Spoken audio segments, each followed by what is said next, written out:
Hello student, आप सभी लोगों का मैथ स्टार क्लासेस में स्वागत है। आज हम लोग प्रश्नावली 3.2 का परिचय देखेंगे, जिसमें आप व्यूहों का गुणन मल्टीप्लिकेशन ऑफ मैट्रिक पढ़ेंगे। तो हम देखेंगे कि दो अवयवों को कैसे गुणा करते हैं। जैसे एक अवयव है ए बराबर, जिसकी कोटि है ए गुणे बी, और दूसरा अवयव है बी बराबर, जिसकी कोटि है यम गुणे यन। तो पहले अवयव की कोटि है ए गुणे बी, दूसरे अवयव की कोटि है यम गुणे यन। तो दो अवयव को हम तभी गुणा कर सकते हैं जब पहले अवयव का स्तंभ और दूसरे अवयव की पंक्ति बराबर होगी, तभी हम दो अवयव को गुणा कर सकते हैं। एक बार फिर से, अगर पहले अवयव का स्तंभ और दूसरे अवयव का पंक्ति समान है तभी गुणा करना संभव है। जैसे b बराबर यम हो तो गुणा संभव है। अगर पहले अवयव की स्तंभ और दूसरे अवयव का पंक्ति बराबर है तभी हम दो अवयवों को आपस में गुणा कर सकते हैं, अर्थात नहीं। तो आइए एक एग्जाम्पल के रूप में लेते हैं। जैसे एक अवयव है 2 3 4 2 6 2, इसका हमको गुणा करना है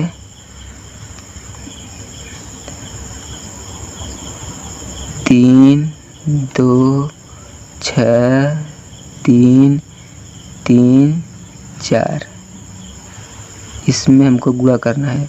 तो आइए पहले देखते हैं इस अवयव की कोटि कितनी है। तो इस अवयव कोटि है, इसमें एक दो पंक्तियां हैं, 3 स्तंभ हैं। तो 2 पंक्तियां हैं और 3 स्तंभ है। और इस अवयव में हम देखेंगे तो 3 पंक्तियां हैं और 2 स्तंभ है। तो हमारा अवयव गुणन का नियम यह कहता है कि पहले अवयव की स्तंभ और दूसरे अवयव की पंक्ति बराबर होना चाहिए, तभी गुणा संभव है। तो हम देखेंगे कि ये नियम का पालन कर रहा है। तो यहाँ पर 3 समान है, अतः गुणा कर सकते हैं। और जो नया अवयव हमको मिलेगा वो 2 गुणे 2 कोटि का होगा। तो आइए हम गुणा करते हैं। किस प्रकार से गुणा करेंगे, तो हम ये देखेंगे कि जो इसका ये पंक्ति है, इसकी पंक्ति को इसके स्तंभ से गुणा करेंगे। ये इसका नियम है। अगर इसका पंक्ति लेंगे पहले अवयव की, तो दूसरे अवयव को हमको स्तंभ लेना पड़ेगा। तो हम पहले अवयव की पंक्ति लिए हैं और दूसरे अवयव की स्तंभ, तो इसके प्रत्येक अवयव से प्रत्येक अवयव का गुणा होता है। आइए देखते हैं कि इसका किस प्रकार से गुणन का नियम है। तो हम देखेंगे 2 का गुणा 3 में करेंगे 6, गुणा करके इनको जोड़ दिया जाता है। और 3 का गुणा 6 में करेंगे प्लस 6 18, 4 का गुणा 3 में करेंगे 4 तिहाई 12। अब इस पंक्ति का गुणा इसमें भी होगा, तो 2 का गुणा 2 में करेंगे 4, 3 का गुणा 2 में करेंगे 6, 4 का गुणा 4 में करेंगे 16। तो ये ब्रैकेट। अब हम देखेंगे इसका गुणा जो है, अब हम इसका इस R2 पंक्ति का गुणा एक बार इस स्तंभ में करेंगे, एक बार इस स्तंभ में करेंगे। तो 2 का गुणा 3 में करेंगे 6, 6 का गुणा 6 में करेंगे 36, एंड 2 का गुणा 3 में करेंगे तो 5। अब देखेंगे इस पंक्ति का गुणा इसमें हो गया है। अब इस पंक्ति का गुणा इस स्तंभ से करना है। तो 2 गुणे 2 4, 6 गुणे 2 12 एंड 2 गुणे 4 ये हो गया हमारा 8। और अब हम इस सभी को जोड़ेंगे तो 12 और 18 और 6 को हम जोड़ेंगे तो ये हमारा 36 होगा। 16 6 को जोड़ेंगे और 4 को जोड़ेंगे तो ये हमारा 26 होगा। 36 5 41 41 6 47 12 8 20 4 24। तो हम दो आव्यूह का गुणन तभी संभव है जब पहले आव्यूह का स्तंभ और दूसरे आव्यूह की पंक्ति बराबर हो, तभी हम गुणा कर सकते हैं। तो और इसकी कोटि देखेंगे तो 2 गुणे 2 है और हम पहले ही बता चुके थे कि इसकी कोटि जो हमारी 2 गुणे 2 ही प्राप्त होगी। आइए एक एग्जाम्पल और लेते हैं। जैसे कोई आव्यूह है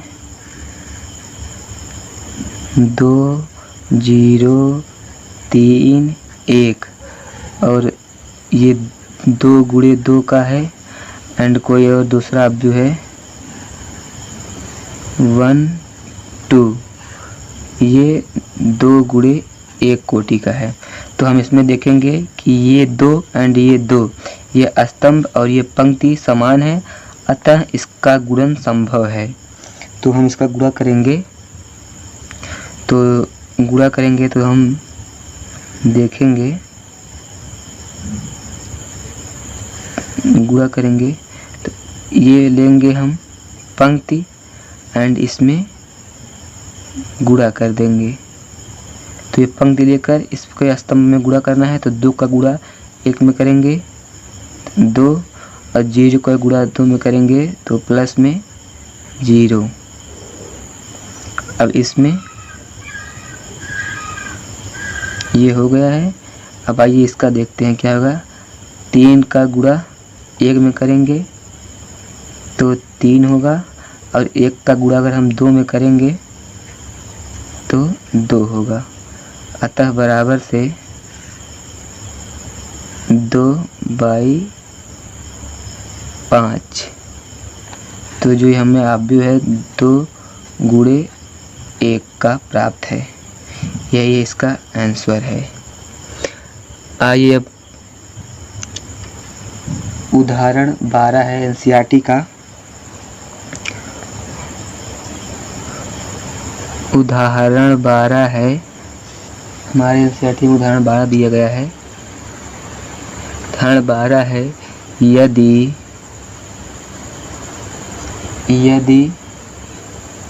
a बराबर से 6 9 2 3 तथा b बराबर से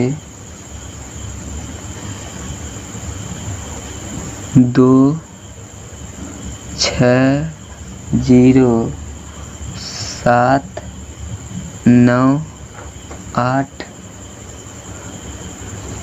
है तो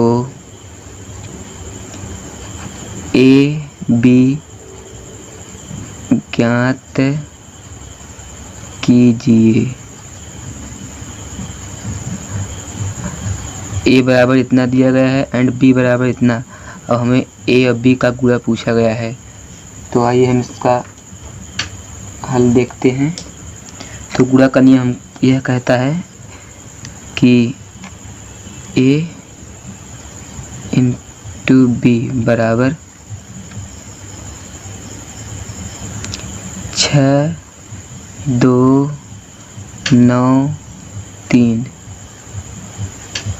इंटू गुणे में 2 6 0 7 9 8। तो इसका अगर हम देखेंगे कोटि तो 2 × 2 की है, इसकी 2 × 3 की है। तो हमारा आव्यूह का जो गुणन का नियम है कि पहले आव्यूह का स्तंभ और दूसरे आव्यूह की पंक्ति समान होनी चाहिए, तभी हम गुणा कर सकते हैं। तो इसमें 2 और 2 ये समान है, तो गुणा करना संभव है। तो जो नई आव्यूह हमको प्राप्त होगी वो 2 × 3 कोटि की होगी। इसमें 2 पंक्तियाँ और 3 स्तंभ होंगे। तो आइए हम हल करते हैं। तो देखेंगे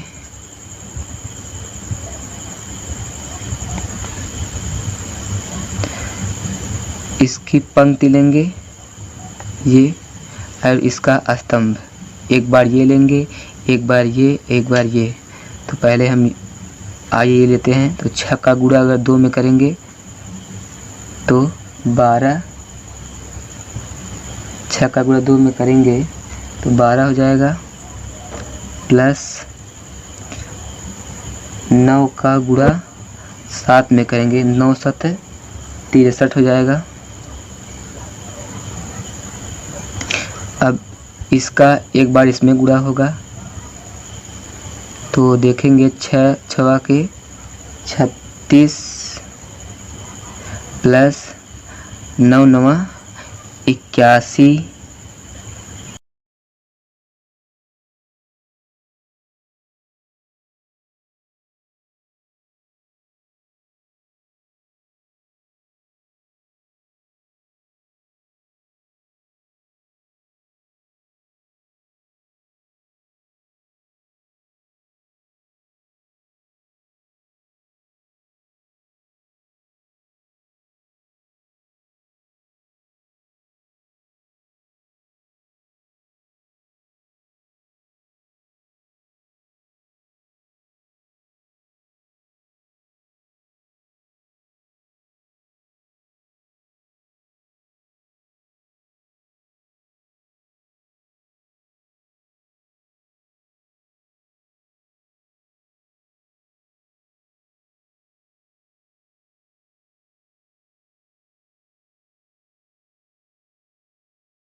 -4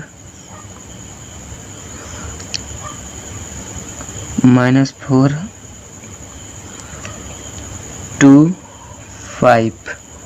तो ये हमारा b का मान है। तो आइए हम देखेंगे क्या इनकी कोटियाँ संभव हैं गुणन के नियम से कि नहीं। तो इसका देखेंगे 3 × 2 है और इसका 2 × 3। तो ये भी संभव, क्योंकि ये 2 एंड ये 2 बराबर हैं, अतः इनका गुणन भी संभव है। तो आइए गुणा करते हैं। तो गुणा करेंगे, इसकी पंक्ति ले लेते हैं और इसका एक बार स्तंभ ये लेंगे, एक बार ये लेंगे एंड एक बार ये लेंगे। तो पहली बार हम ये स्तंभ लेते हैं। तो 2 का गुणा 1 में करेंगे, 2 का गुणा 1 में करेंगे तो 2 होगा, प्लस 3 का गुणा -4 में करेंगे तो ये -12 होगा। अब फिर इसका एक बार इसमें करेंगे, 2 का गुणा -2 में करेंगे तो -4, 3 का गुणा 2 में करेंगे +6। अब एक फिर इसका इसमें होगा तो 2 का गुणा 3 में करेंगे 6 और 3 का गुणा 5 में करेंगे तो 3 × 5 = 15। गुणा कर हम जोड़ देते हैं आव्यूह के गुणन के नियम में। अब इसका इस पंक्ति का इन तीनों स्तंभों में गुणा करेंगे तो 4 का गुणा 1 में होगा तो 4 हो जाएगा, 5 का गुणा -4 से होगा तो ये होगा -20। अब 4 का गुणा -2 से होगा तो ये -8 और 5 का गुणा 2 से होगा तो ये +10 हो जाएगा। और 4 का गुणा 3 से होगा तो ये हो जाएगा 12 और 5 का गुणा 5 से करेंगे ये 25। अब इस R3 का गुणा हम इस बार इसमें करेंगे। तो पहला इसमें करते हैं तो 2 का गुणा 1 में करेंगे तो 2 होगा और 1 का गुणा -4 में करेंगे तो ये -4 होगा। अब 2 का गुणा -2 करेंगे -4 और 1 का गुणा 2 में करेंगे तो +2 और 2 का गुणा 3 में करेंगे तो ये 6 हो जाएगा और 1 का गुणा 5 में करेंगे तो ये 5 हमारा हो जाएगा। तो आइए इनके और आगे बढ़ाते हैं। 2 माइनस प्लस -12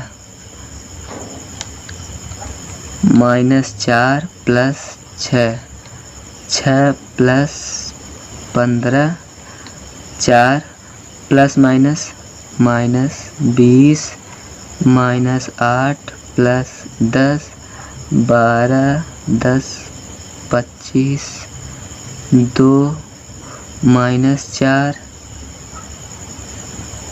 -4 + 2 6 + 5। अब इनको जोड़ने और घटाने पर जो मान हमें प्राप्त हैं वो हैं -10 इधर हो जाएगा क्योंकि 2 में से 12 जाएगा तो -10, इधर 2 और इधर 15 6 21 -16 2 37 -2 अच्छा 5 11। तो जो हमको ये आव्यूह मिला है ये 3 × 3 कोटि का है। आप इसमें देख सकते हैं कि ये 3 एंड ये 3, तो इसीलिए ये 3 × 3 कोटि का आव्यूह है। अब आइए एग्जाम्पल नंबर 14 देखेंगे हम, इसी प्रश्नावली का है। और एक बात और है इस प्रश्न में कि हमको बोला गया था कि AB बराबर नहीं है BA दर्शाइए। तो यहाँ पर आप देखेंगे कि ये ए बी का मान है और ये बी ए का मान है, तो लिखेंगे अतः ए बी बराबर नहीं है बी ए के। देखेंगे क्योंकि इसका मान अलग है और इसका मान अलग है, अतः ये बराबर नहीं है। उदाहरण 14 है, यदि a बराबर आव्यूह a 0 0 माइनस 1 और b बराबर 0 1 1 0 हो तो ए बी बराबर नहीं है बी ए स्पष्ट कीजिए। तो ए बी का मान हम निकालेंगे।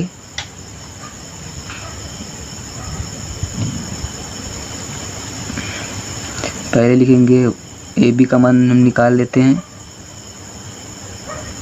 क्योंकि ये है 2 गुणे 2 एंड ये भी है 2 गुणे 2, इसके लिए इनका गुणन संभव है। तो इसका पंक्ति लेंगे और इसका स्तंभ, तो 1 का गुणा 0 में करेंगे तो 0 हो जाएगा, और 0 का गुणा अगर 1 में करेंगे तो भी 0 हो जाएगा, अतः इसका मान 0 होगा। अब फिर इसको लेते हैं 0, अब 1 का गुणा 1 में करेंगे तो 1 होगा, और 0 का गुणा 0 करेंगे तो 1 होगा, और इसका इसके साथ गुणा करेंगे तो -1 एंड 0। ए बी ए हो गया, और बी ए भी परिभाषित है, तो बी ए का मान है 0 -1 1 0। तो लिखेंगे अतः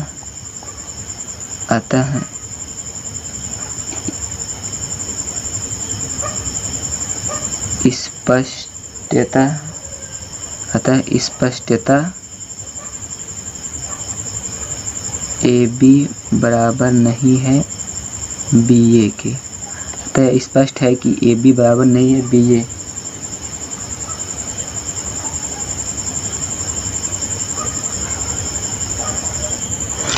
उदाहरण 15 है, ए बराबर आव्यूह 0 -1 0 2 तथा b बराबर 3 5 0 0 है, तो ए बी का मान ज्ञात कीजिए। तो हल ए बी, तो यहाँ पर हम ए लिख लेंगे 0 -1 0 2, बी भी है 3 5 0 0। तो इनकी कोटियाँ समान हैं, ये 2 गुणे 2 एंड ये 2 गुणे भी 2, तो ये समान है, अतः इनका गुणन संभव है। तो आइए देखते हैं, इसकी पंक्ति एंड इसका स्तंभ से गुणा करेंगे तो 0 का गुणा 3 में होगा तो 0 होगा, माइनस इसका गुणा इसमें होगा तो ये भी होगा 0 होगा, तो अतः ये 0 हो गया। अब भाई इसमें करते हैं, 0 गुणा 5 में करेंगे 0, माइनस 1 का गुणा 0 में करेंगे तो 0। अब इसका करेंगे 0 गुणा 3 में करेंगे तो 0, और 2 का गुणा 0 में करेंगे 0, इसमें करेंगे 0। अतः क्या ये शून्य आव्यूह है, यह शून्य आव्यूह है, 0 मैट्रिक्स। अगला पॉइंट है आव्यूहों के गुणन के गुणधर्म। तो जिसमें पहला पॉइंट है हमारा सहचर का नियम। तो ये नियम किन्हीं 3 आव्यूह ए बी तथा सी के लिए परिभाषित है। जैसे किसी आव्यूह है ए इंटू बी इंटू सी बराबर हम क्या लिख सकते हैं, बी सी इंटू में ए, यही क्या है सहचर का नियम। आगे उदाहरण में इसको प्रूफ भी हम करेंगे।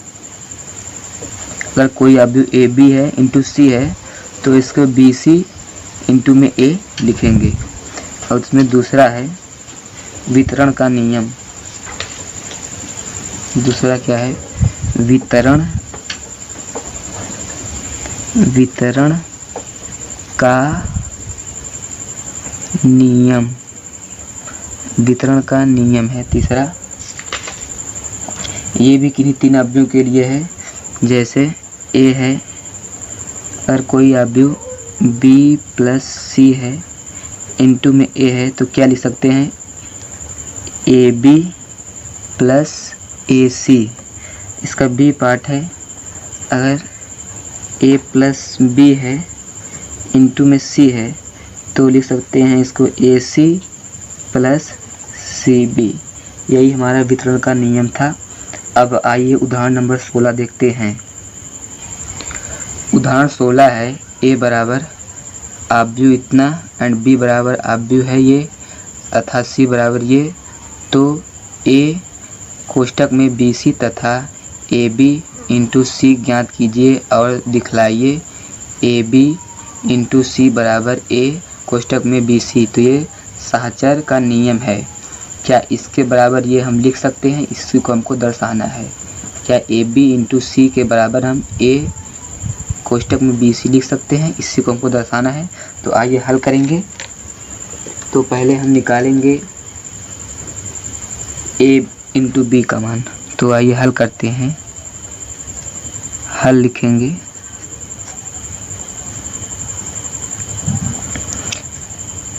हल लिखेंगे तो पहले हम निकालेंगे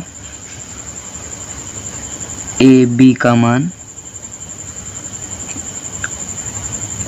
आइए ए का मान लिख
39